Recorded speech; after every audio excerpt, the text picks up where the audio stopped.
we kindly ask you to mute yourself, to put your questions in the chat or raise your hand, and we kindly ask you for your permission on recording this session. Next slide, please.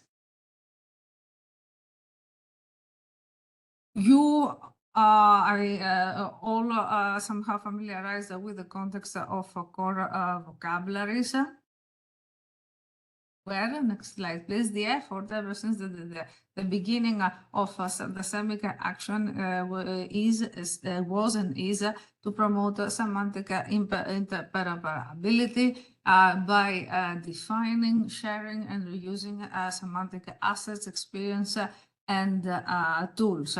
Also under the context of the SEMIC style guide, we try to find an alignment of semantic definition, metadata, and reference sources with special attention on the horizontal use of basic notions that we are call them core vocabularies, core concepts, but also to raise awareness on the importance of data and metadata management. Next slide, please. So, as we all do agree, the objective for core vocabularies is to provide simplified, reusable, but also extensible semantic address by capturing the fundamental characteristic of a data entity through the use of the creation of a model in terms that the definition is context neutral and syntax context neutral and in a syntax neutral fashion, which also applies here under the effort that we are trying to do with the blog post on the XML. Next slide, please. And I pass the floor to my colleague Emil to start presenting the issues that we would like to tackle. Thank you very much, Paulina. So today we will start with the issues that were posted during the public review of the Core Public Organization vocabulary. And then more specifically, we're talking about this version of the Core Public Organization vocabulary, version 2.1.1, and with a particular focus on the usage of the administrative territorial unit. But first, I want to highlight an issue that we have already resolved. I wanted to inform you about. We have now added examples to our core vocabularies for implementers to be easy, to make it easier for implementers to reuse the core vocabularies. One of these examples did not contain an optional property that was requested by the community to be added. So as it's very straightforward to do so, we have added this to the example. If and in the future any similar requests are there to upgrade or change an example, feel free to post them on the respective GitHub pages. These kind of changes, we can act on them quite easily without having to go through an entire process. And then the bigger issue for CPOV is also relevant for CPS VAP, since the public organization class is reused within CPS VAP. And then what is the particular issue identified by community members? Administrative territorial unit points to a specific code list, which means that no other code list could be used and still be compliant with Core Vox. And it was identified that the definition says a list and not the list. So the definition itself allows for multiple usages. The same for the usage note. There it is stated that in Europe it's likely to be this ATU authority list. And then finally, no, not finally, but next, the style guide also explicitly mentions this. If you want to be specific, you should add an enumeration, and you only add a specific code list if you do not allow any other usages.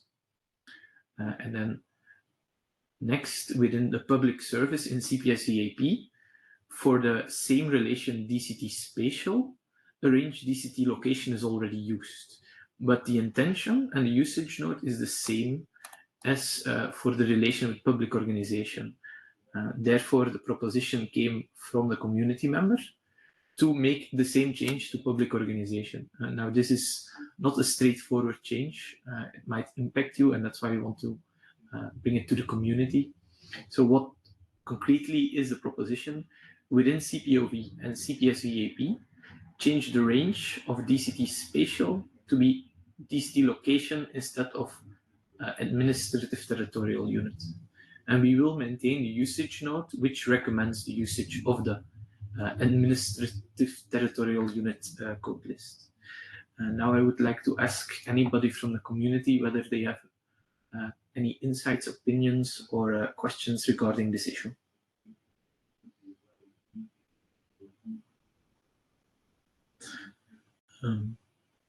If there are no questions, you can always still add in the chat any questions additional, even past issues. We can come back on any if needed. But otherwise, I would like to ask you to add a +1 if you agree with this proposition to make the relation a bit more flexible, allowing for other code lists to be used.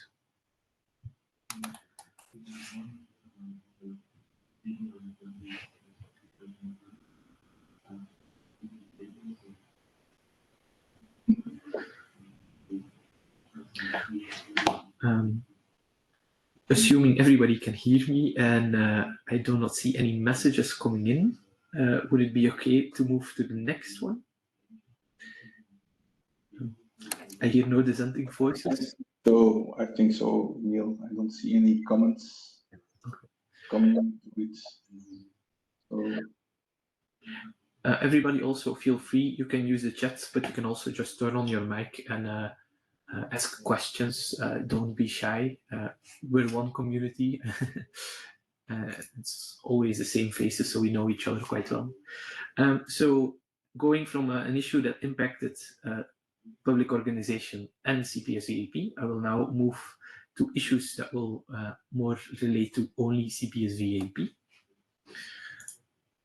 And in a more particular fashion, it's version 3.2.0, where the main issue is in regards to CV output, CV evidence, and DCAT dataset.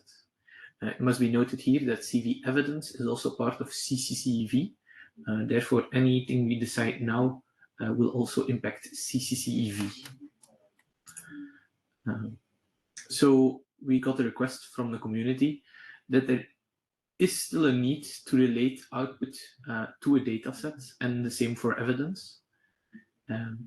And we were even provided with a bit more context. There is a specific within the once-only principle.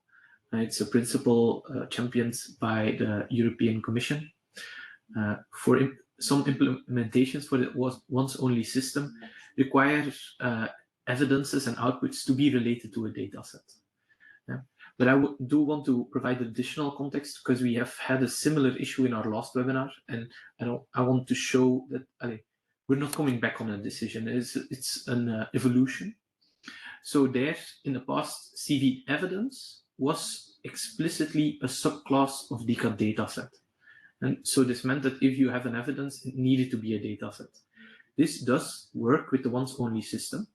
So there, the community member was happy, but this did not work with all other implementations of CPS-VAP. So there we proposed to decouple the two, but we did not replace the relation. We also changed another relation to DCAT dataset, and I was with public service. There we had our own relation. CV is described under the MHG namespace, but there it was also voted to move to a more general and widely used relation, mainly DCT is part of. You might already know where we're going. In order to still allow an evidence and an output to be coupled to a dataset, we propose to reuse DCT is part of towards DCAT dataset, both from evidence and output. It's a very important caveat here. This will be an optional relation and therefore should not act affect anybody who is not relating their evidences or outputs to data sets. This is a bit a bigger issue that might require some more thought, but feel free to ask any questions, have any comments, or a different proposition.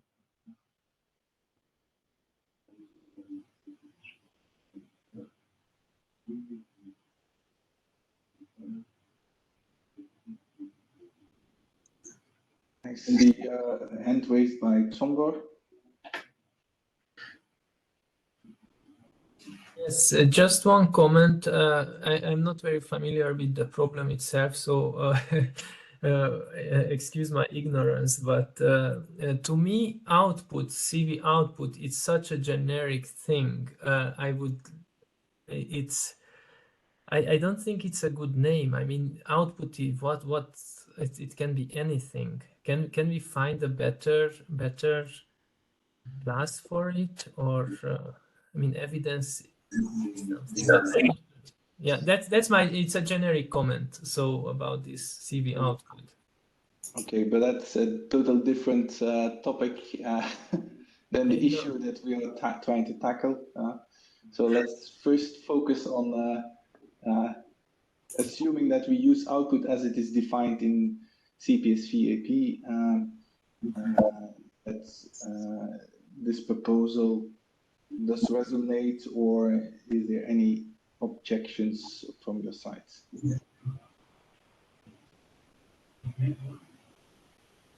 We don't see additional points. Okay. I don't know if does someone has an additional opinion. I see Alexandros. Hello. I'm actually I'm not well prepared about this, and I'm just thinking that I think that it's a good idea to, as we can see in this slide, to relate to try to find the data that is produced and relate it to a base registry, for example.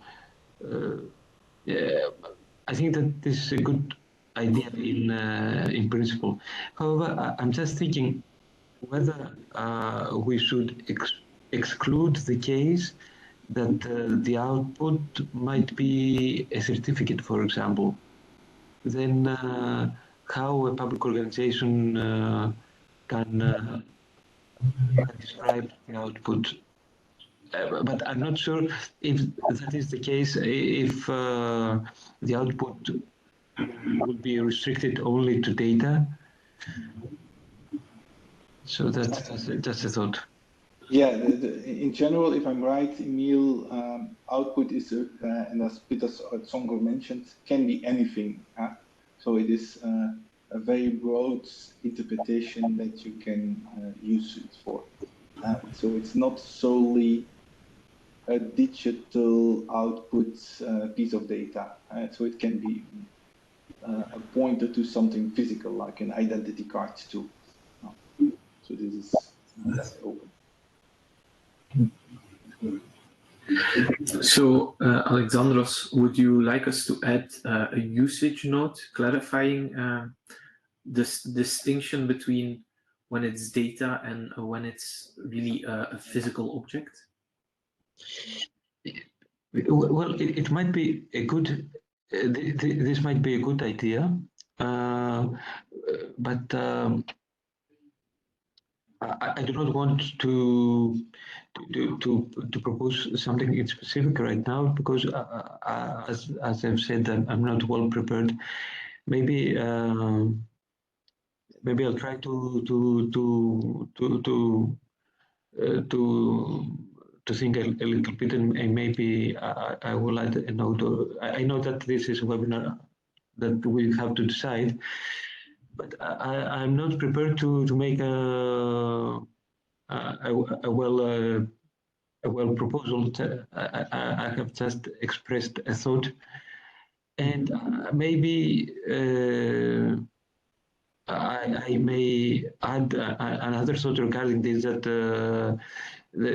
a base registry might be somehow affected, not just from the output, but maybe in another step of the process to provide the public service.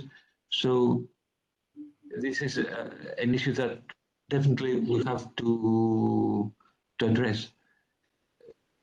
But yeah, I would like to apologize. I cannot make a proposal right now about this issue. Well, that's you don't have to apologize. It's still good to know that there are some uncertainties and things that need to be clarified. If you would like to take the time and think about the issue, we always invite you to post an issue on GitHub, and that way we can, even if there's not a webinar, interact with the community to together discuss this specific issue. Are there any other remarks? Are there any voices against this proposal? So just to know if there's, you probably are neutral sometimes, but are there any things that are really standing out that this would be problematic? Just to know now, otherwise we can proceed. I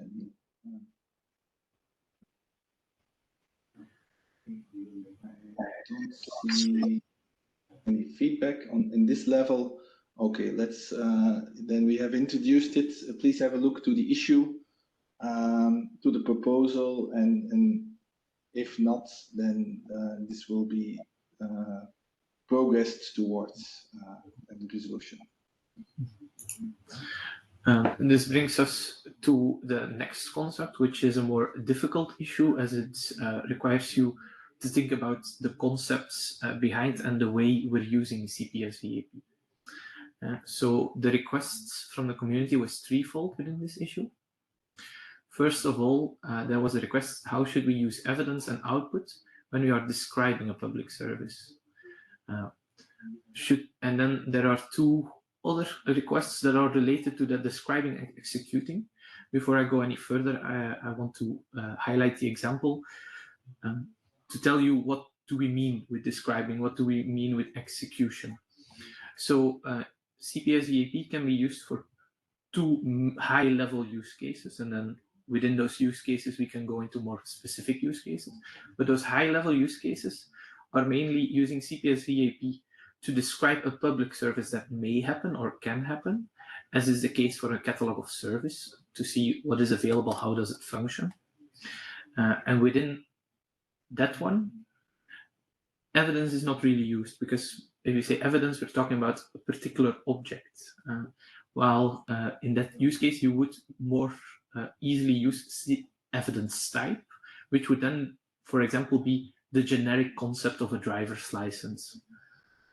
The other high-level use case is CPS-VAP during execution. So it's really in support of the public service. And there we can go really into detail, because it's an instance of CPS-VAP that will be used. So there we use CV evidence, and it will point to John Doe's driver license. So really to a particular driver's license. Not the generic concept of a driver's license, but really one particular one. So those are the two distinctions. And CPS-VAP is developed in such a way that it should be able to support both high-level use cases. So that brings me back to the request. And their first request is basically answered by the example, how should I use evidence and output when describing a public service? There the answer is, maybe not. You should more focus on using evidence type. Then second, a definition was identified, mainly the one of language, which does not allow the usage of CPS-VAP in both high-level use cases. So there was a request to rephrase the definition. And similar for the usage note of related documentation. The usage note also focuses on one of the two high-level use cases, while it should be more generic. I'll now go into the context and the specific proposition. So first of all, for the context, we identified an issue from the past that has been closed, issue 95, which really describes how to use them, CPS-VAP, in both high-level use cases. Then the definition we're talking about for language is really catered to describing, while the definition should allow more execution since it's part of the CV evidence. And then third, related documentation, it's again catered to describing, while it's also part of evidence. So it should be more closely related to execution.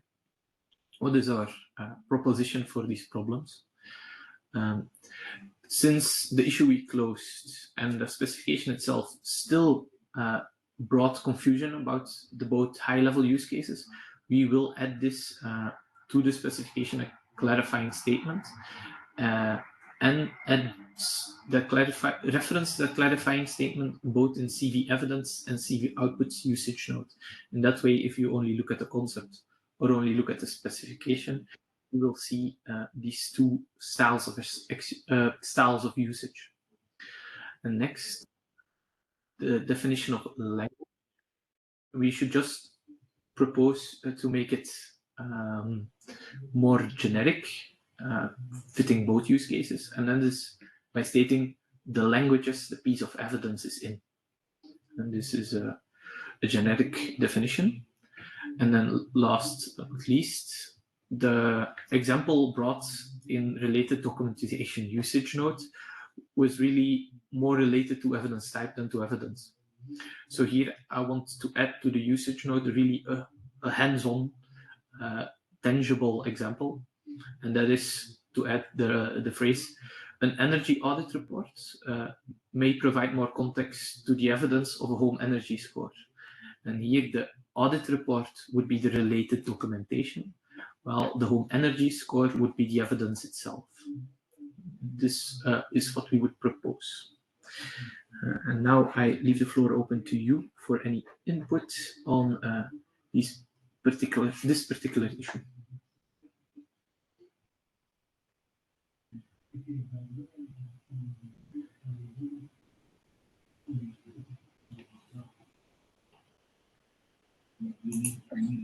First of all, we would like to see whether the issues was well explained in terms of it creates has a type of complexity, and please feel free to make a comment in case something was not clear, because it has a different dimension to this issue.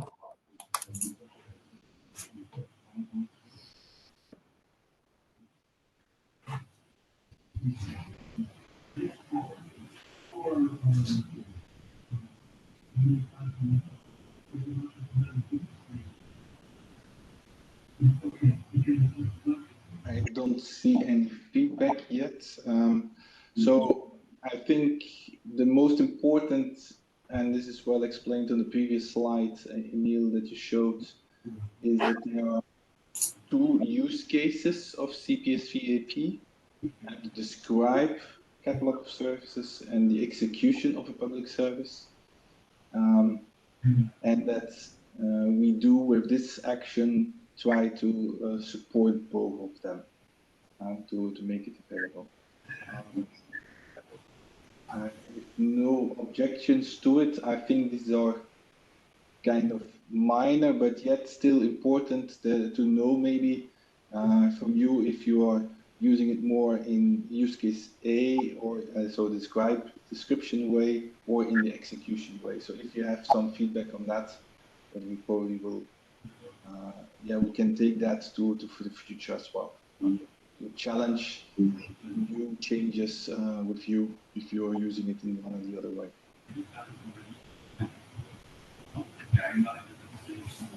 If not, I don't see. Okay, thanks, Marco. That would be good. Maybe just as an inspiration for those who are in the call, just give use case A if I use it mainly, or in B for the execution, just for us in interest. And that helps us to continue doing.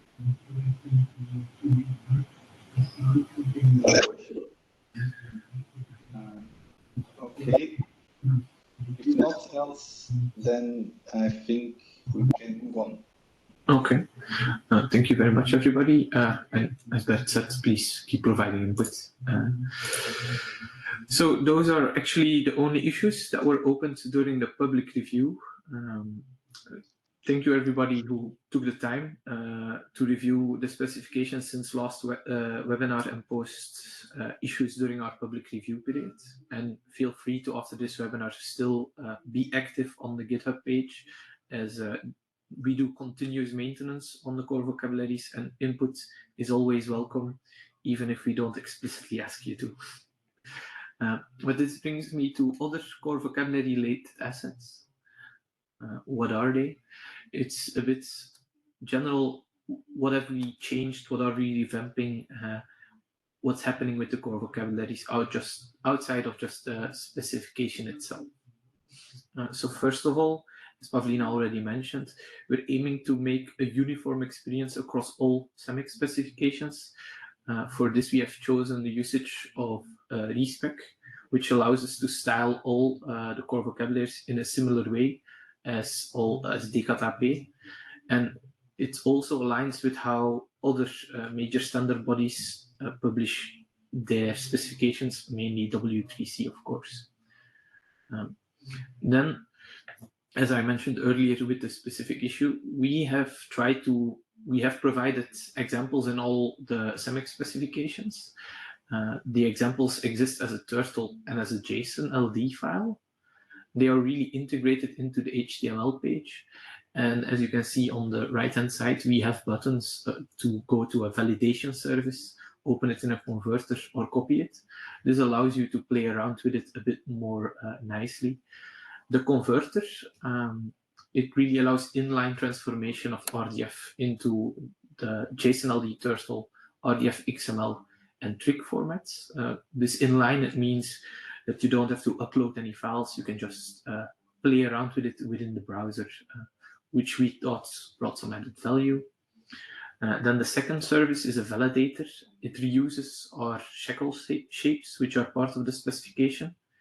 But it's really a very strict validation. So it looks at the expected values, cardinalities.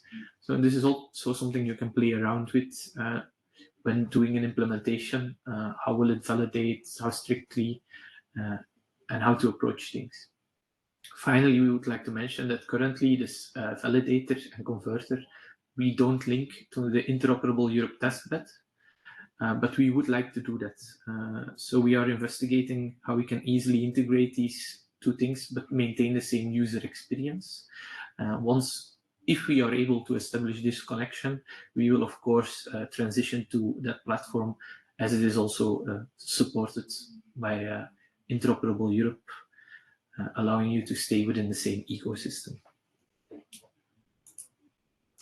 Then we would also like to... For this, I would like to raise the question to the community, to what extent they think that those converters and validators are useful, and whether the community is using other validators or converters to check the validity. It will be very useful for us to know how, if you are using, if you can provide us with, if they're open source, to have an idea of what is the needs of the community in order to improve ourselves. So we are free. If you can post in the chat, some information will be very valid for us. Thank you. That's very useful. Even if we are not able to make the ITB connection, we would always prefer to use open source tools supported by our community, of course. So then it comes to a new HTML page we will publish. This does not mean that we're making a new specification. Don't worry, it doesn't mean additional webinars. No, what it is a page where we collect all the relations, properties, and classes we through the year have defined under the MHG namespace. Currently, all these entities are divided over our various specifications. So if a community member really specifically wants to use a SEMIC asset, they have an idea of what they need, but they do not know in which vocabulary it is. There is a barrier to reuse. And with this page, we want to remove that barrier, a one stop where you can really see all the assets and have a quick overview of everything that you could use. And we hope this way we could facilitate the reuse of our entities a bit more by increasing the findability. So instead of having to go through 7 different web pages, you will be able to look at everything on one web page. Very important to note, if you click on the specific class, it will still redirect you to the specification page of where it is originally defined. So you can still easily find related classes. Another thing that's very important on this page that might be of interest to you is it will also include the consolidated core vocabulary diagram. This is a diagram that really brings all vocabularies together and shows the interconnection there is between all our core vox assets.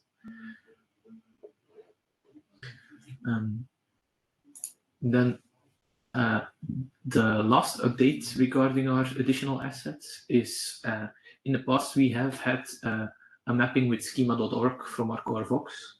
This one has now been updated to include the latest versions of the core vocabularies. It has also been updated to match with the latest version of schema.org, which is version 26. And we have added one additional one, since we are often including CPS-VAP in our webinars around core vocabularies. We have also included it here in the mapping with schema.org. It was also a request coming from the community, and we only saw added value there. Here, I would like to ask the question, is this an interesting asset for you?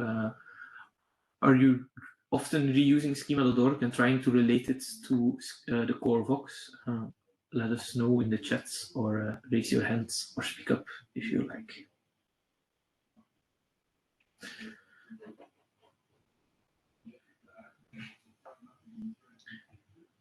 Okay.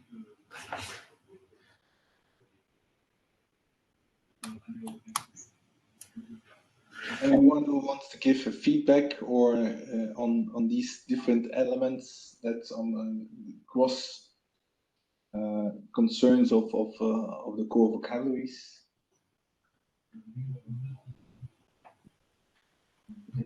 I see that Kostas and Sebastian are in touch, so that was already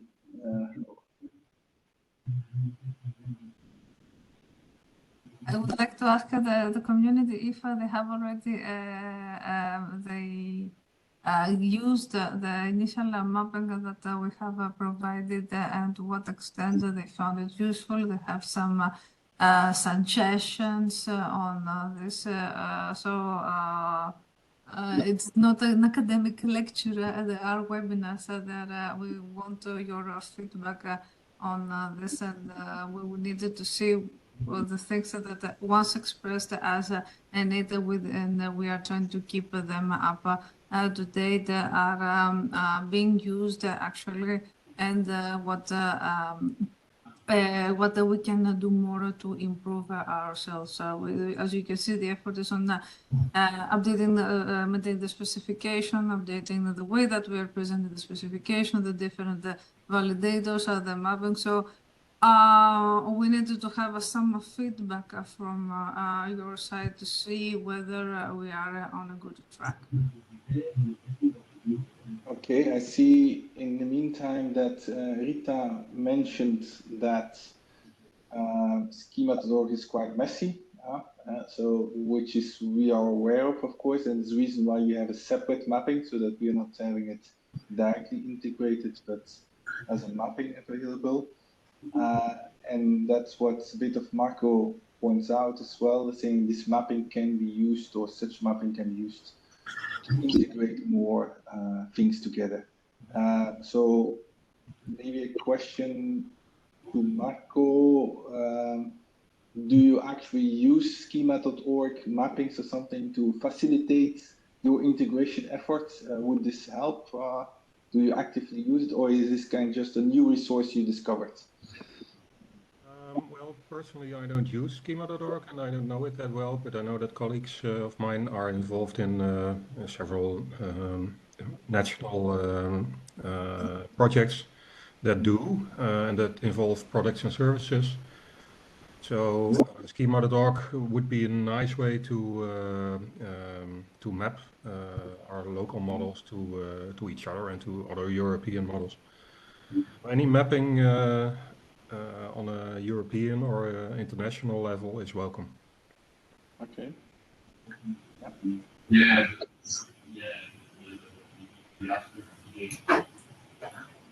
Okay, I see that Peter has somehow a similar message as you, Marco.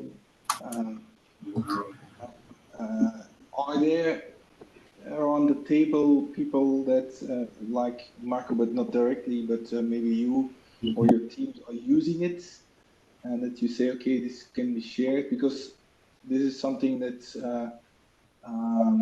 we do this, but it would be take good benefits if we can have it being shared and learn your experiences from.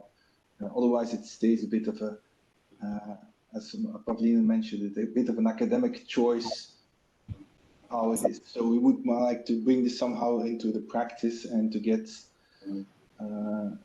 make it a useful resource for you as a community.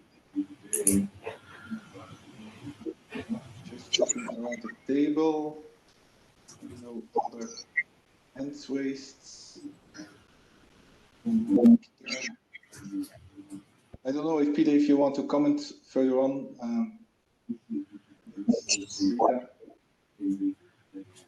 Was that me?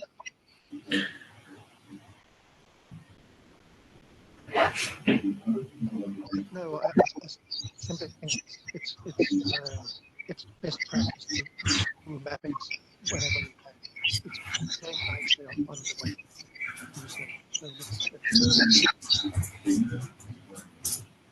So Emil, is that with you or the background noise? Peter, can you switch your microphone? We cannot hear you.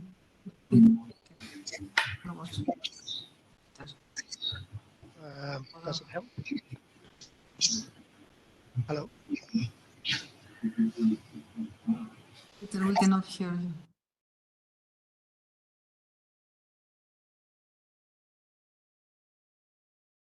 Okay, that's unfortunate, Peter. So maybe next time, and then or online. Yeah, everything. If not, if no other feedback from the community, then I think we have tackled these topics and announcements. Yeah, I think we are almost at halfway, right, Emil? Yes, indeed, and when it's regard to content as well, so we can establish a 5-minute break if that is fine for everyone. And after that break, we will be back, and Emilio will introduce you to the post around XML and ask you some relevant questions on how to proceed with it.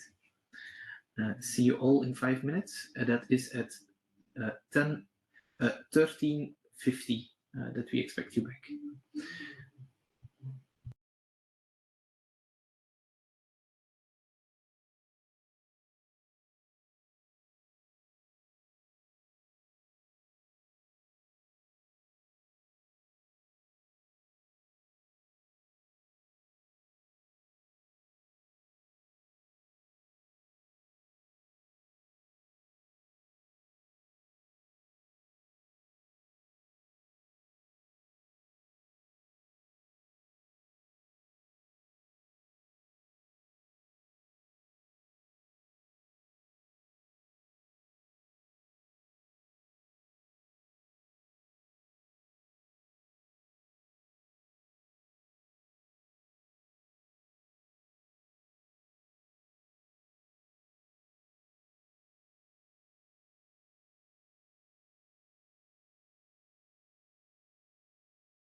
In Medio, I think we are past the short break, so you Yes. can take the floor.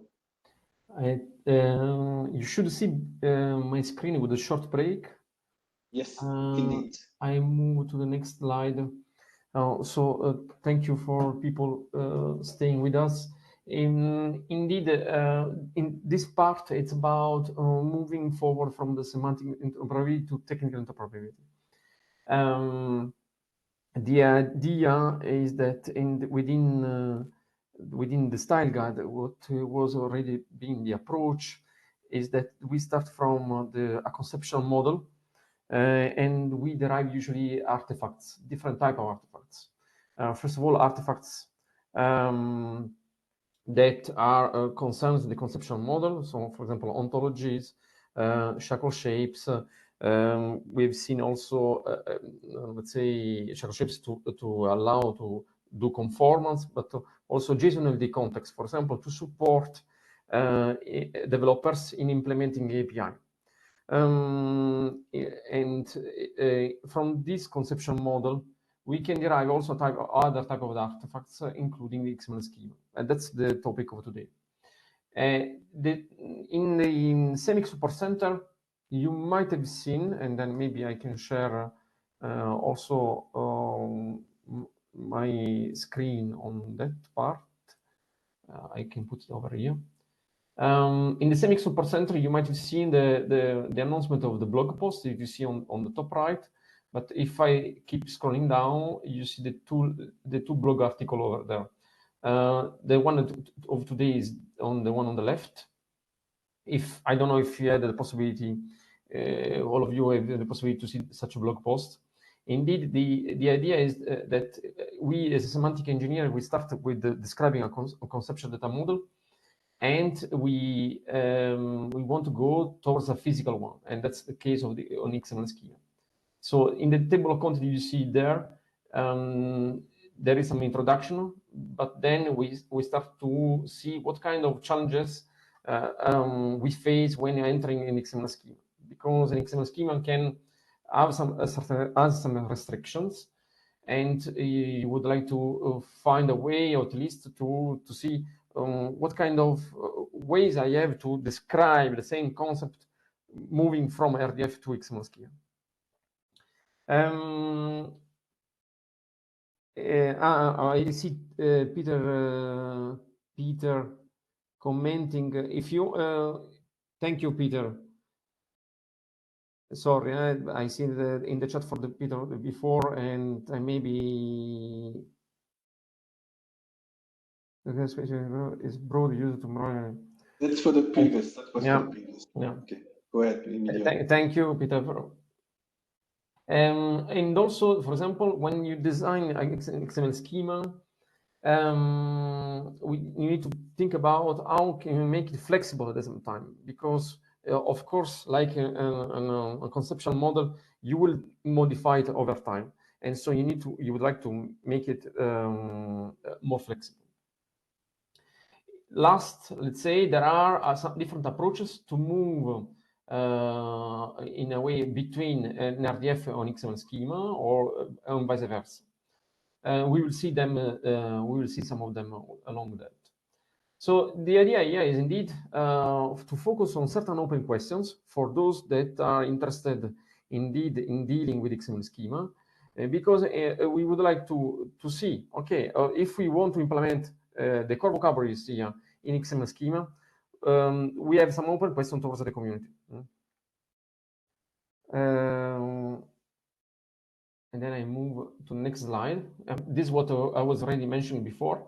So in the style guide, indeed, as we said, we generate data shapes, ontology, and even documentation from the conceptual model. But the idea is indeed to focus on the XML schema as well.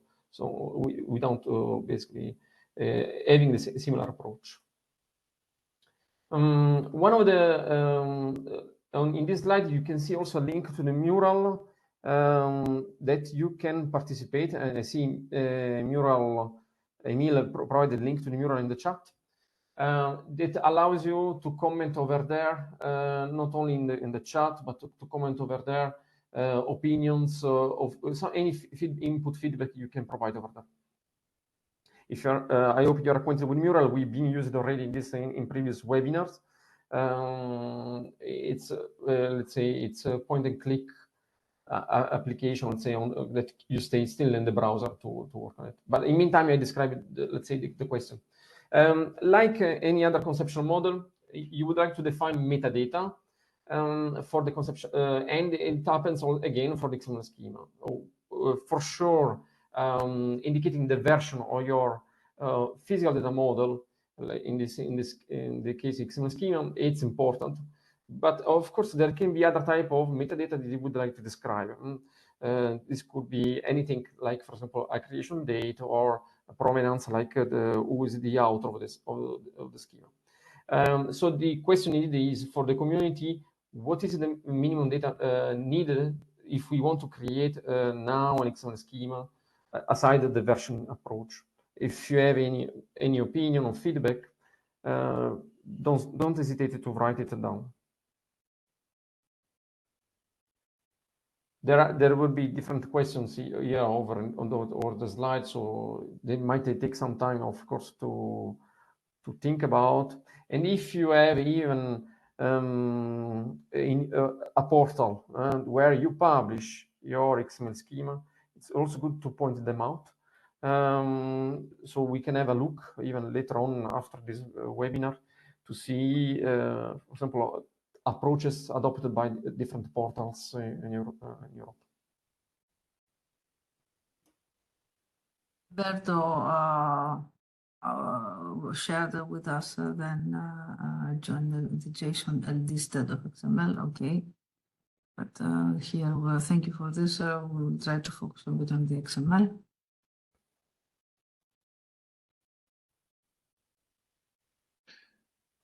So to be clear, so now you can give your feedback on the needs for the metadata. So the things, expectations that you need in such an XML schema at the metadata level. And in the mural, you can put the post-it notes at the place, and it's in the bluish, the second line, swim line. You can put your post-it notes over there. Or, as Emil pointed out, if you have a quick note, you might type it in the chats.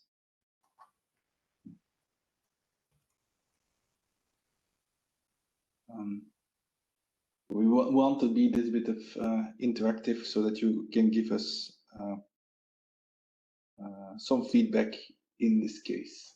I shared the screen at the same time. You see the mural here. It's divided indeed in different columns, because these are basically the open questions that we will deal along the slides. And so you can leave a post note, a note here in your under each column to provide any type of feedback that you feel in each sector. And if we, let's say, then we will deal with this later on. As it will, we have the intention to mention later. The intention is to receive some preliminary feedback about the topics, present the topics that are also raised as a question in the blog post. And once we have received the feedback, to transfer it to a GitHub page, the dedicated page for the style guide, in order to continue the discussion, but also give the opportunity to other stakeholders that they cannot, they're not present during the current webinar, to provide their feedback and to have to come up with important to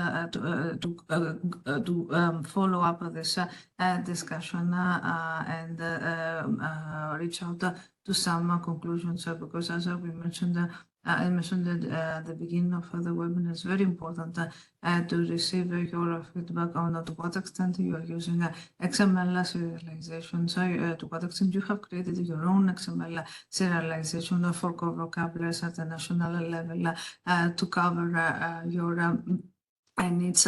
If a general approach is needed on this. We also have the challenge of one solid technical system where the supporting technology is XML. So we think that since the latest release from the latest XML serializations were for Core Voc version 1, I would like to see to what extent we can make a more up-to-date and official release on this. Yes, that's it.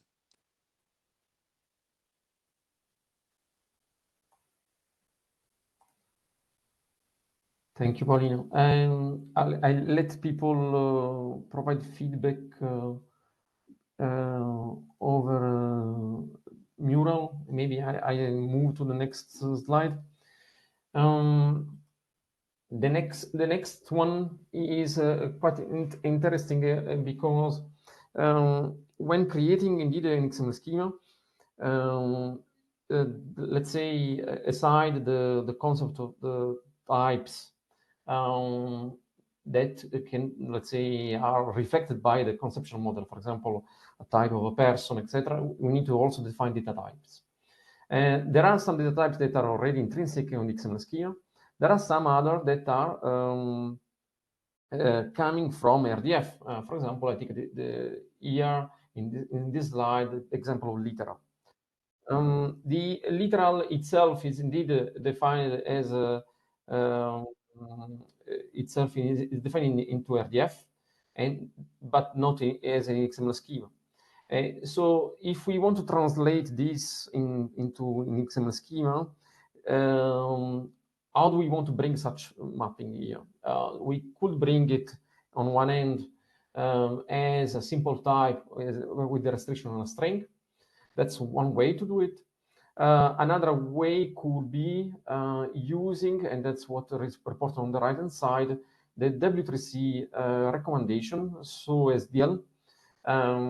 This type of recommendation comes, let's say, goes in different steps. The one that we are referring here is the additional attribute, XML attribute, that refers a simple type, let's say any type, a simple type, but also complex types of XML schema to the URI that identifies the concept in the conceptual model, in the semantic model. So, and it's possible to put one or multiple URI, but that's the case now literal, where you want to like to bring it to the URI of RDF schema literal, in this case. Having said that, SOSDL doesn't establish rules for URI dereferencing, so it will be just a pure string itself, and also because the dereferencing depends on the model owner. So if I go to RDF schema literal from there, it's of course it depends on W3C how literal is represented over there. So we investigated on SOSDL. We have seen an example in Finland portal, so in Tietomalit portal, that where a conceptual model can be exported in XML schema. Inside the XML schema, there is this W3C SOSDL convention used. That is good to know. We wonder indeed if certain member states are what they are doing. Certain member states are they just translating literally as it is, or they are using the W3C standard or not?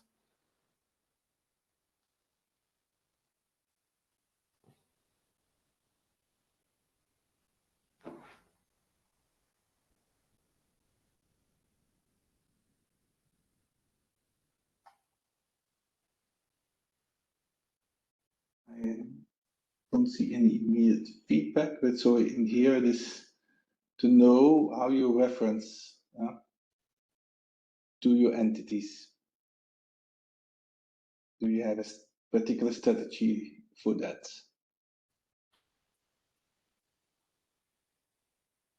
I'll check. I see Mural, somebody writing, I would prefer the usage of SOSDL. That person could maybe comment out, say it.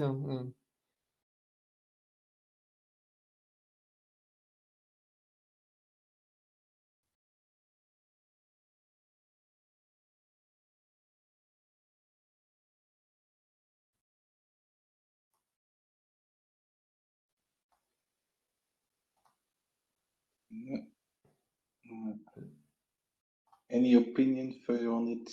Other alternatives?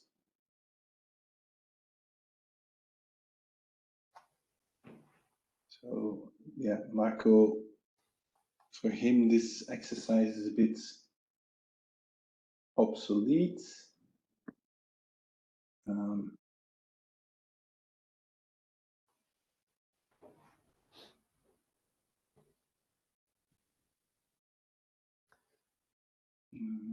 Okay.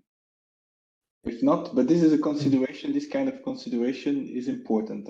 It's to know how you identify this is the kind of element that we have, how we integrate that well. So these are the concerns we have.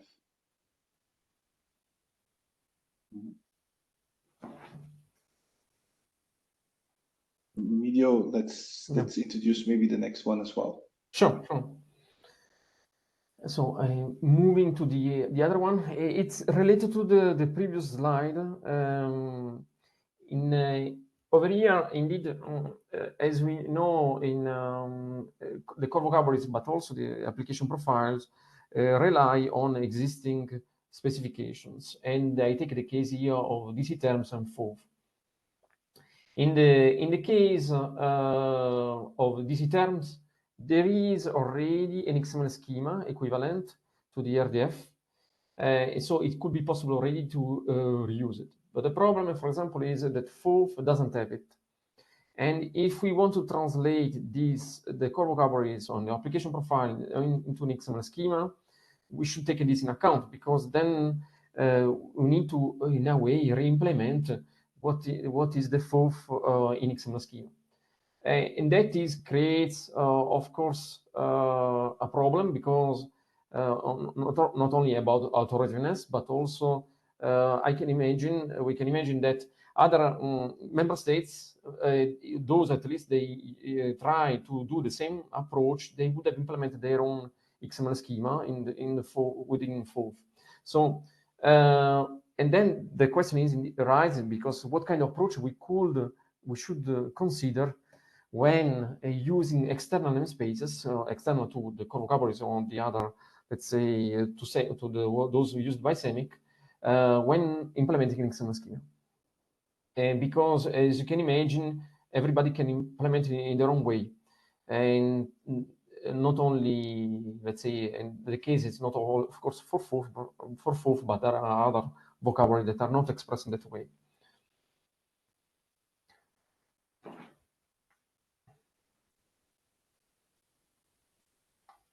We've seen, for example, this case in OTS where SEMIC is supporting them, and the case indeed it opens different let's say directions because indeed there is a need for usage of XML schema in different services, and then by reusing existing XML schema, of course, it's more than welcome.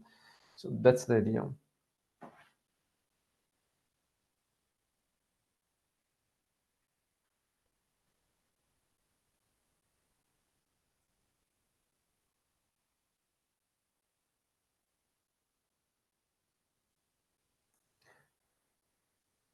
So this is a particular case where the reuse at the level of the semantics is kind of rather trivial. We can align, we can create mappings between them, but in the artifacts, there is a parallel choice to be made. So in the XML artifact space, and can we reuse it directly, or do we have to think smartly over it? What is your experience here?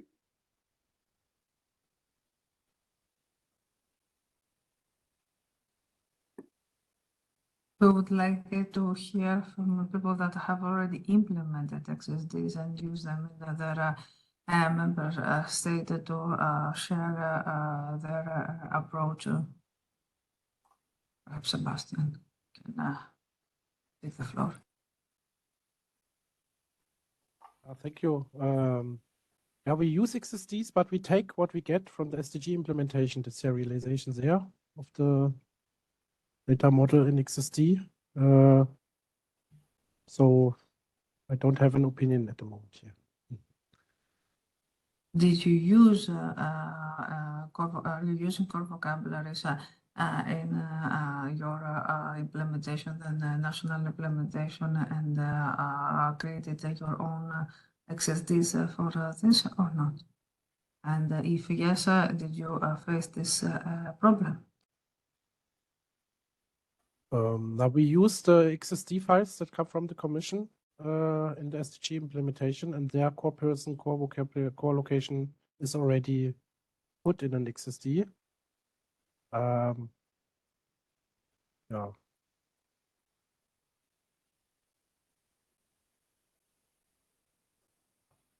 Okay, so it's fine. That's what route that you use it to the who did the resolvement. Okay.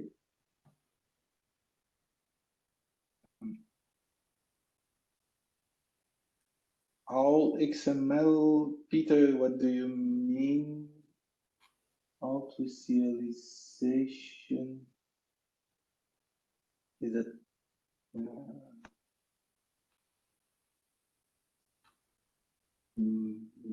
video? Yeah, I didn't consider all XML. That is good input, Peter, for this. We can look at all XML. It's for sure. I know it's. As if I can see, it's indeed an expression of the all into XML, XML itself, and we need to see in details how this can be indeed used. Thank you, anyhow. Yeah, seeing how much it is, but yeah, how much it can be used.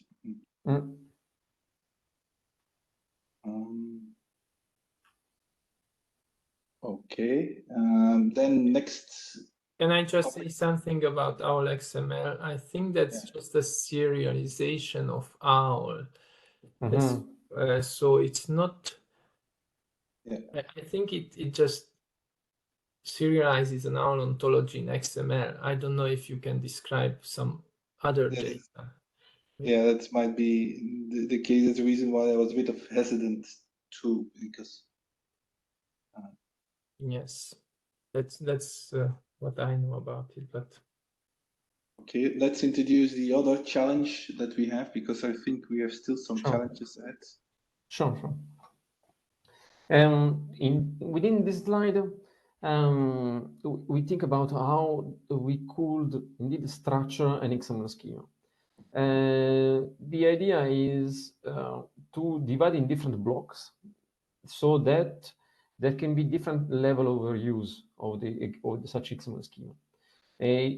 Starting, I would say, from the right towards the left in this such slide, you see on the right these core vocabulary simple types. For example, I'll talk about a language string with a restriction on a simple string. That would be included in a core vocabulary elements, for example, the given name type with type language string, and which in turn could be included in let's say generic XML schema, which is a core vocabulary complex type. So different complex types can sit there. And then only those types that are interesting for each single core vocabulary could be integrated. So in the case of core person, I'm interested in the person type, or it could be even while in core location, I'm interested in the others type. So in this way, let's say a proposition would be to structure the XML schema in this way, so that there could be different level of reuse. Somebody might reuse only the single element. Others could say, okay, I would like to use the entire, for example, concept of person, and then I take the one of the complex types. So the idea is this could be used for this type of approach in the, let's say, structured model in that modular way, or can we, or let's say, or should be more compacted or even more modular. We try to, let's say, to find a balance in the middle. Then it could be possible that we remove the left-hand side and keep everything, all the complex type in one unique file. That's a way, or separating by core vocabulary.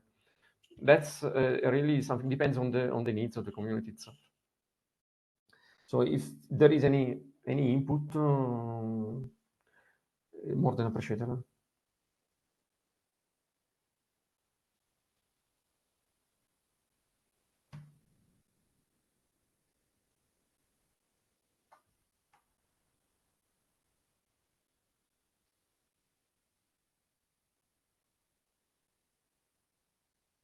So that's in the mural, it's the column intrinsic modularity. So where people can comment and provide their own. So it's the column in the middle.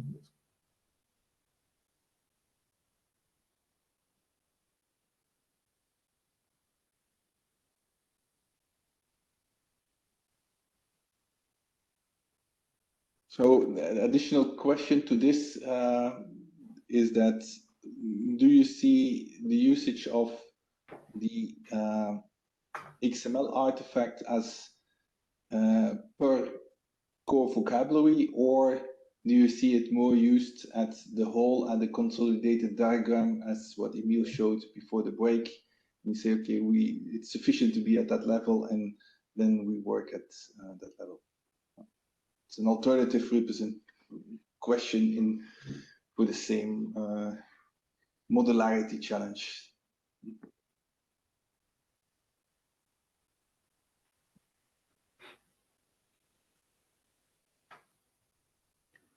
Okay, let's go for the next, Emilio. Sure. Within this slide, we deal with the extension mechanism. You know that coming in from RDF, where let's say when there is the open world assumption, let's say RDF it's in a way extendable by default. Even in the shackle shapes, you could have some sort of flexibility in providing restrictions. However, in XML is not the case. In XML, once you define, for example, the concept of a person, if you don't add other elements, let's say if you add only given name or family name, the only way to extend such type would be basically by extending it the concept directly. Unless there is some sort of extension that can be already foreseen a priori in each single type, in each single concept. And I bring the example on the two examples on the left and the right. What we see on the left is an element person with a person type. And this person, the person type is composed by a given name, as you can see, a family name, both type of string, but then an extension element, let's say a reference. This extension element, in reality, it embeds what is you see on the bottom, an XD any.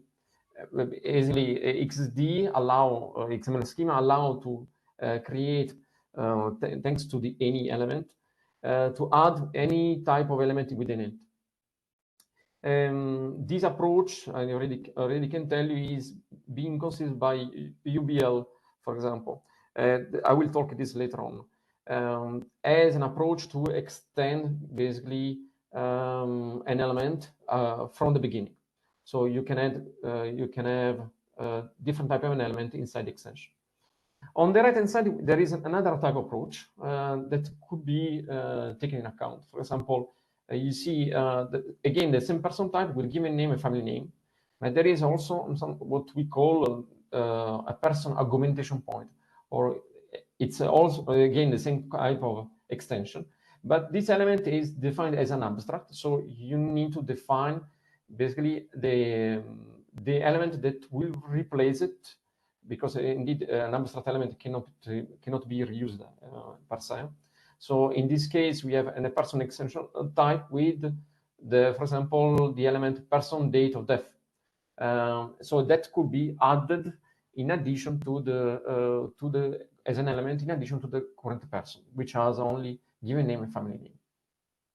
So we wonder, indeed, would be adding such first of all, adding such extension mechanism would be maybe too much, would be and leave a member states to extend themselves, for example, the concept of person, or we should take already in advance such approach to see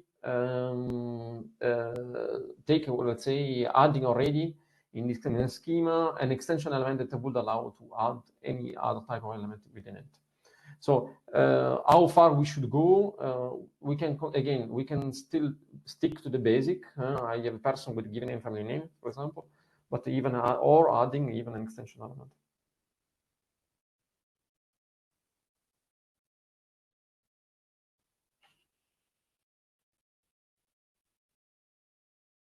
Thank you, Sebastian. I see your comment in the chat about the ETS. We will give a look.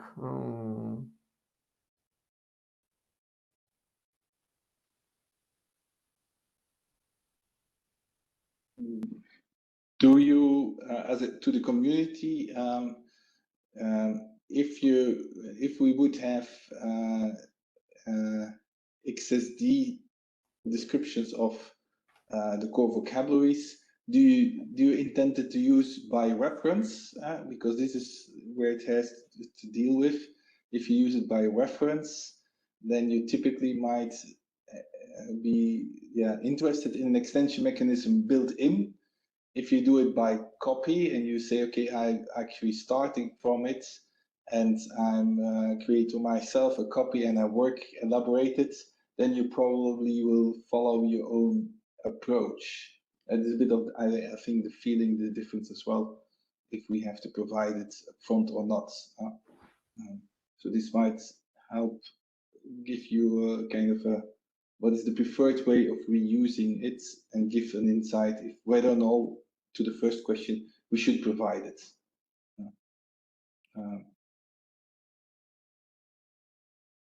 Sebastian? Yes. I can say for the German standardization with the core components we use rather the restriction approach than the extension mechanism. So we have a big construction set and then we restrict and delete things from it instead of extending. Okay, so you assume that somewhere this is covering all possibilities at the basics. So the base XSD.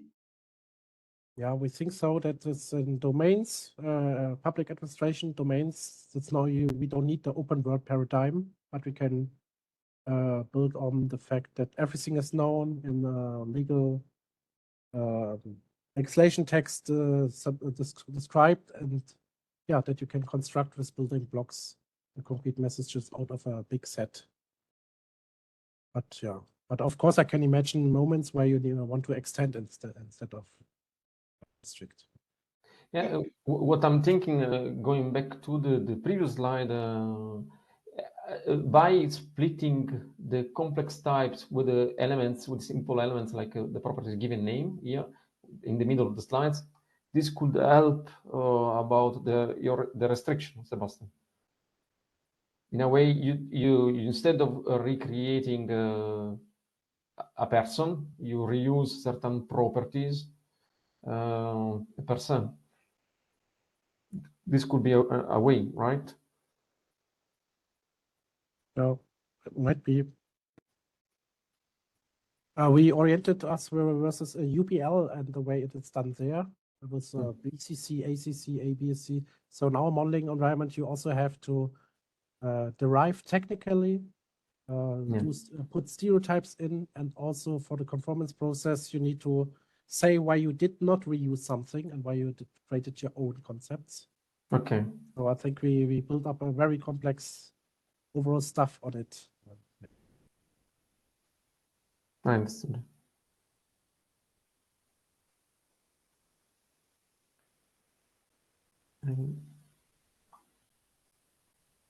This type of knowledge that we would like to hear from you, this type of comments to get a feeling on how you implement things. Thank you, Sebastian. You're welcome.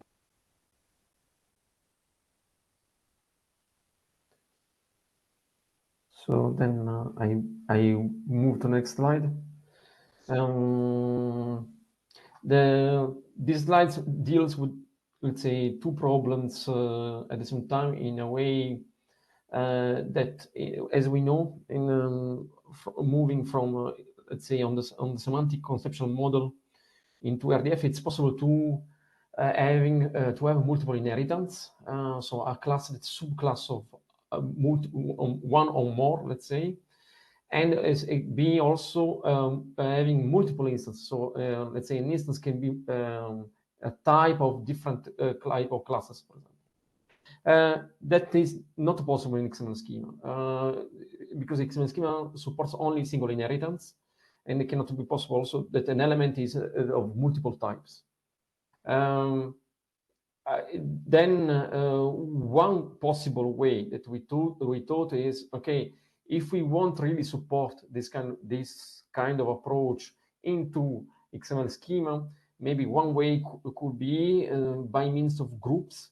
And you see an example on the left where a person it's first defined as a sequence of of properties like first name and last name, and in a complex type person use such a group of element, first name and last name, to define. So you basically encapsulate properties coming from a group. We wonder if this is maybe overcomplicating and just keeping the simple as possible, or indeed there isn't such need as well to represent in this XML schema. Having said that, in SEMIC until now, we don't have multiple inheritance. Usually, you might have seen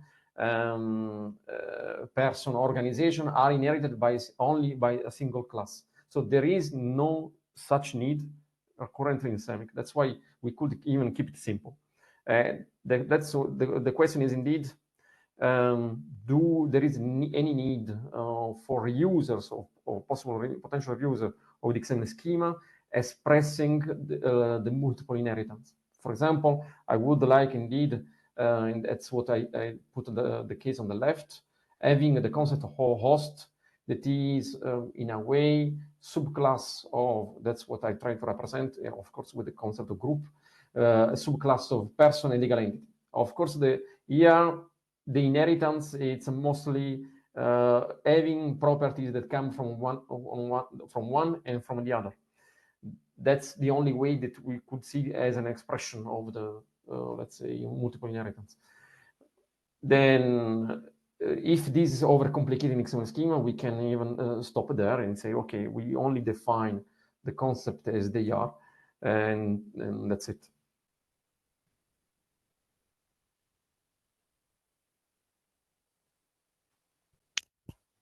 I see also Sebastian.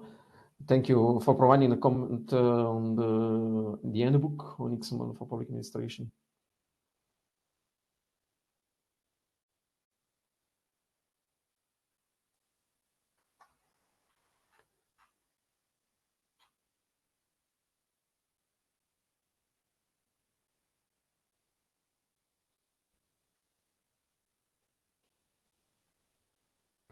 But then we will reach out to you. Yeah.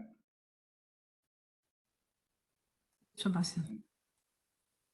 Yeah. And Rita, we don't support multiple inheritance. That's interesting, Rita, because you have the core vocabularies, or let's say semantic approach, and at the same time you don't support multiple inheritance. So can you explain your statements?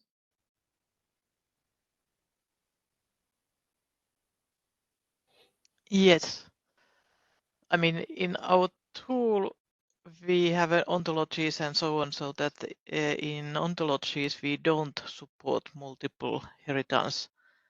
But I think that it might be useful, for example, if you have a specific item and it is now the hierarchy and inheritance comes from one source, but it might be in future that we could also inherit attributes from two sources. In that sense, it could be useful to have multiple inheritance.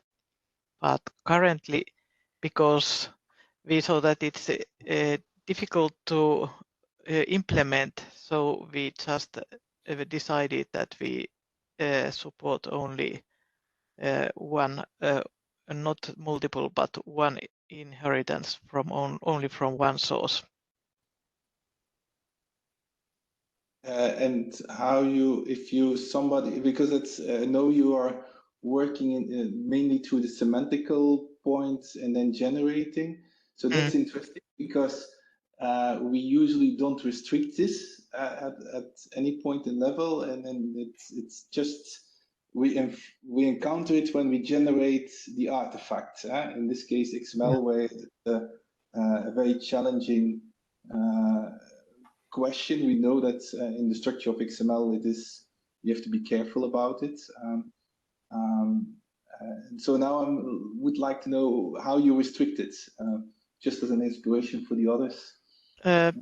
Just so that when we are describing classes, for example, so we say one class can only get or inherit from other class, only one other class. But this is something like that we are supporting the very limited version of OL2. So that I think that in the future, it might be that if we are going to support a more, so to say, more richer version of OL, so that it's you know, the DLs and MLs and so on, so that in the future it might be possible. But the point is that currently when we have for example class, so the class under that can have more attributes than the original one, but the idea is that the subclass only gets its own attributes, and it doesn't so easily to inherit the attributes from other class, second class. But I think that we can link attributes anywhere, so that's something like I think more like the technical inheritance than restriction that you could use only the lesser amount of attributes. I'm not sure if I can explain that, but it's more like the doing with the inheritance and what are the sources from which you can inherit things, and other things are linked or otherwise defined. May I summarize it as follows? If I take the example that Emilio shows here on the screen, that in case you create a model data specification with host into it, that you would say, okay, I find the host to be most prominent, to be related to legal entity. I create a subclass of it. And then if I still consider this as a person, I have to add myself last name and first name to it as a kind of an extension for that. This is the approach that you see. And so that in case there is a new property added to legal entity, it immediately reflects in your case, but it can be only for one. Yes, I guess that's the correct way to describe it so far. So Okay. that it's, yes, so that it's some attribute you add manually and some are inherited automatically, so that the inheritance automatically can be done only from one class, upper class. Okay.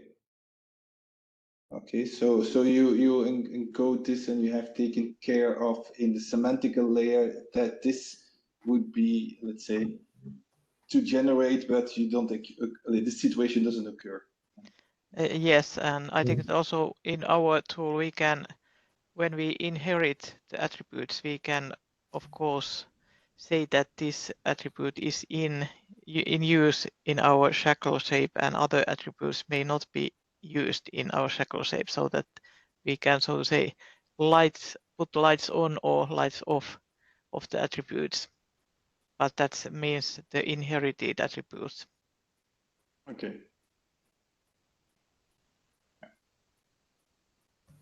Thank you for the feedback, Rita. Thank you. Thank you. And if there are no comments on this slide, I would say on this topic, I move to the next one. This slide deals a bit with generic rules. In general, we've seen until now different type of approaches that could be taken to deal with a certain limitation, I would say, of the posed by XML schema itself, or let's say different ways to approach the XML schema. Indeed, when creating such XML schema, we need rules. We need rules to define all type of elements, and there are different standards that are out of there. In this slide, we refer to NIM and UBL. Both they come from different words, different domains. NIM, it's first of all, it's an American one, and it's defined, let's say, designed to be first of all cross domain, and with the specialization for each single domain. While UBL, it applies to the business context. So, for example, invoicing, etc. But then they define their own rules. Certain rules are in common, and we see the top part of the slide talking about it. For example, all the elements declaration should be global as types. There is for certain elements like this all any we mentioned also before are forbidden, even in choice, for example. Other rules are different on the usage of, for example, substitution groups, on the usage of union. And so we could start, when designing such XML schema, we could start with such common rules, but then there will be we need to think about also what kind of rules follow in the case, for example, I bring here the substitution group or union. Of course, this type of rules we can see them one by one. In the case we need to on the moment to creating XML schema. Are people following certain rules, naming design rules here in the, let's say, member states are following already such type of rules in defining their own XML schema? Unfortunately, okay, we will see with the handbook from Sebastian on one end, but maybe I don't know, Rita, if you can comment on this to see if when you generating XML schema, you took certain rules from this type of standards or not? Because I can imagine you need to put yourself, let's say, okay, I want to generate all the elements in a global way so they can be reusable, or even simple rules like this could be adopted. Even capital letter, for example, for types, things like that. Yes, I think that if there are good rules, we use them, but I'm not sure in what manner we did our XML serializations. It may be also that it was done because for a specific use case.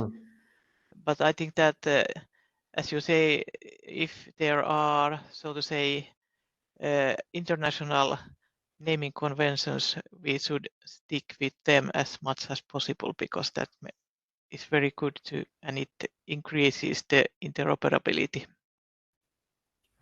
Yeah. Definitely agree, and that's why we say, okay, those in common definitely are an easiest way to start. But then when dealing with those that are different, we need to see one by one.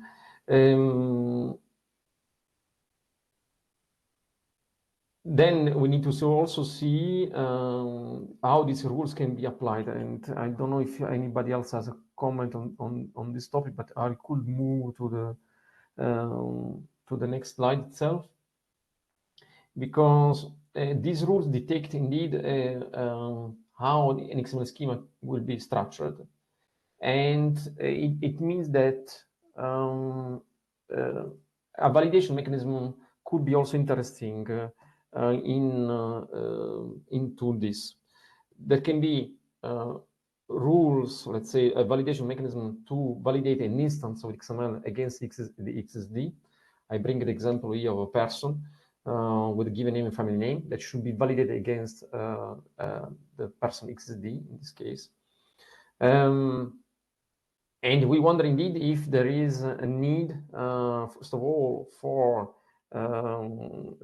let's say member states they would like to implement as an XML schema, if there is a need for a validation mechanism. Or let's say like we do already for CPSVP or DKTP. Via ITB, we provide already a validation service.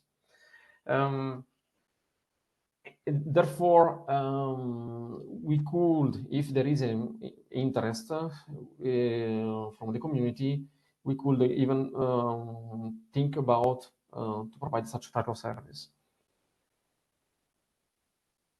that would help implementers at least to do that in the same vein of the, let's say, CPSVP, DKTP validators.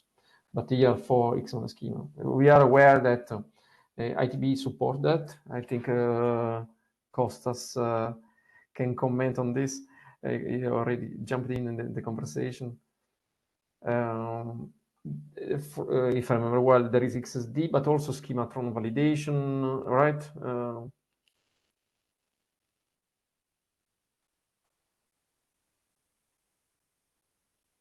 Sorry, I was no. So yes, XSD and schematron, they're both supported. So that could be, once, let's say, the structure is at least defined, that could be an addition as a service on top of the provision XML schema.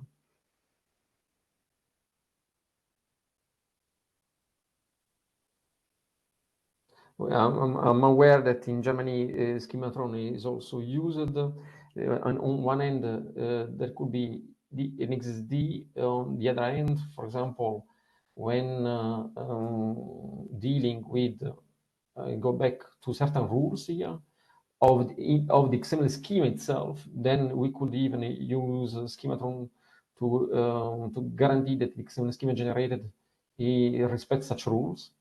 But for validation service, maybe as simple as this, an XML schema validation could be even already provided.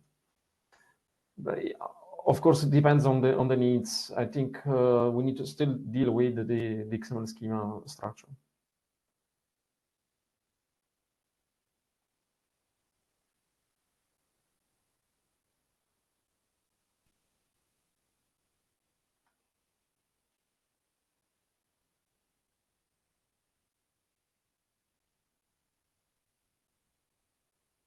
I ask maybe at this point, I come back to Rita maybe on this. Do you provide also validation service of your models on one end when you generate not only XML schema in general, but also, because I remember that there is also JSON schema, OpenAPI, there are many artifacts that are generated. Do you yourself provide some validation mechanism? You are muted. You are muted, Rita.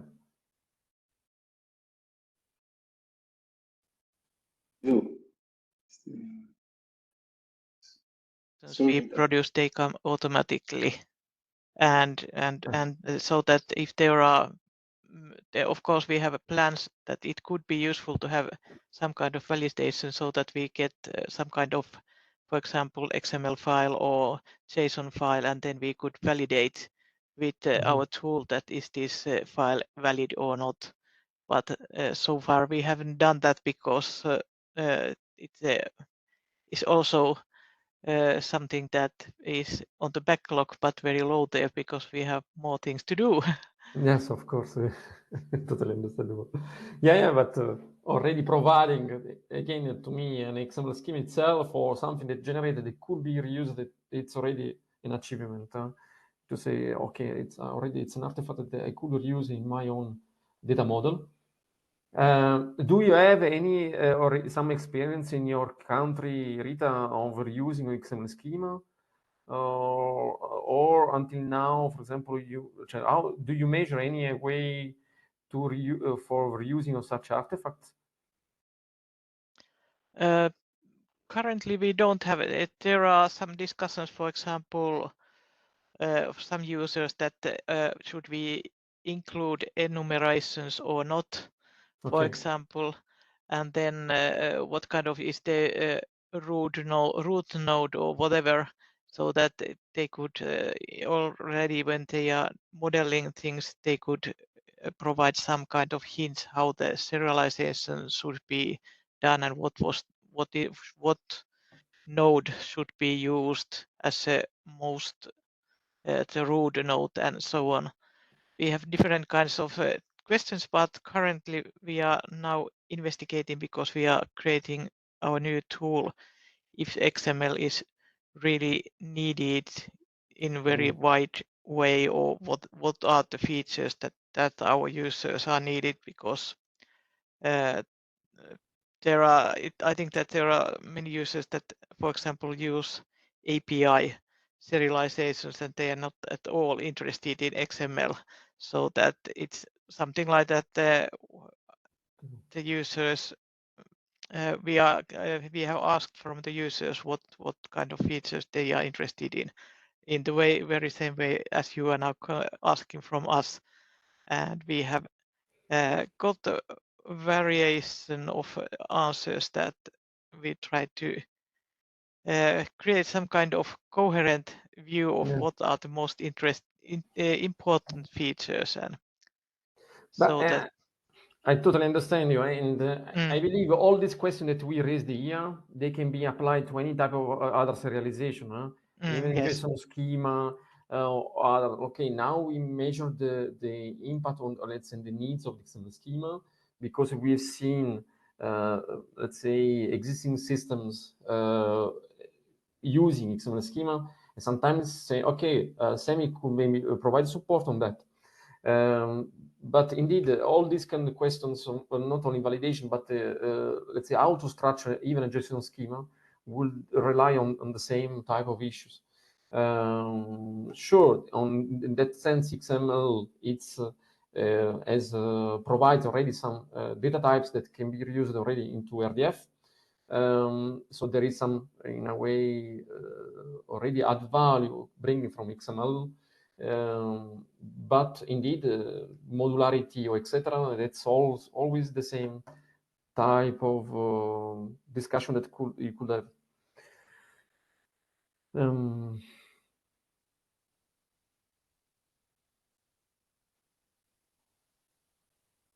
And then I believe within we are the wrap up in the sense of this. Yeah, we are on the wrap up now. So in terms of what we did today, and so in the second part is to go through all a number of questions, so step by step and organized. What are the considerations to be taken when you create an artifact out of it? So when you want to automatically generate something that is then potentially reusable for you as community. So this is the ambition that we have to give some direction or some baseline of it that can be useful and used. And therefore we would like, let's say, still have some feedback from you and have the thoughts and from your experiences. And as Rita already mentioned, she has done or is busy doing this in her backyard. So I hope that your backyard is as well as active as and has these questions and can provide us some feedback to you on those several aspects that Emilio introduced. So you can reach us through GitHub, through email. Do we leave the mural open for a while, Emilio? It's do that. So the mural will be keep open for some time, or even 24 hours. And so to give you the possibility to provide additional feedback. It's normal because in this type of issues require some thoughts, and for sure we need your help. In any case, at the end, all these issues will be moved to GitHub, to the style guide GitHub. So over there, there is already a label for the blog post, the blog article that could be used. We can apply the label ourselves anyhow. So any thoughts, feedback could be good over there to discuss how the XML schema can be provided. But indeed, it would be nice that to have all your feedback by the half of May, giving us there is a holiday period. Should be some time to give to provide feedback. And then coming back on the core vocabulary, we will close all the issues posted during public review, so we can finally indeed release the core vocabulary, the SEMIC recommendation.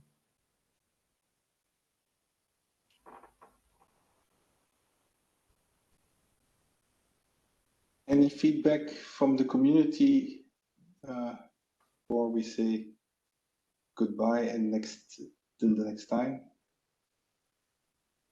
No. If not, then I think, Pavlina, you can speak the closing words. Yes, thank you. First of all, I would like to thank all of that have participated in this webinar. First of all, I would like to say that please provide us to kindly ask you to provide your feedback on the issues that we have raised, so that we will be able to close them. For us, it is important. Go back to the previous. Yeah, sure. It's okay. We still we have a survey. We would like to see which of the SEMIC assets you are using.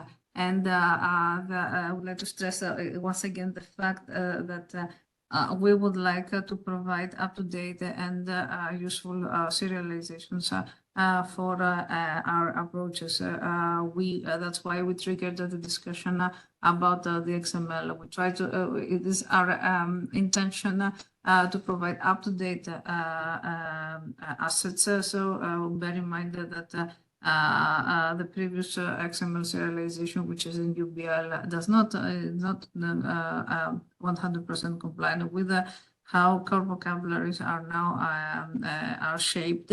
So, but we also wanted to provide something that is valid for the community, that is reusable. That's why we would like to hear from you on how to approach things. To what extent do we need to follow common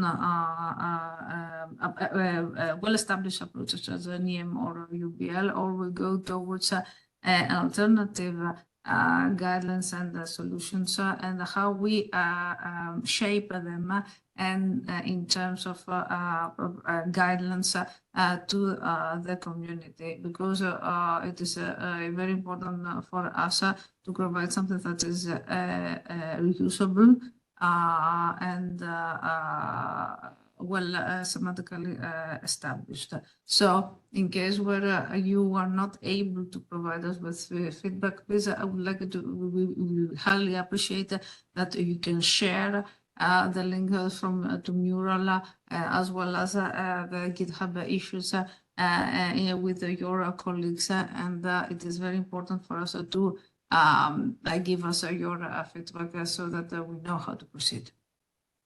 Thank you very much. Wish you a very nice evening, and hoping to hear your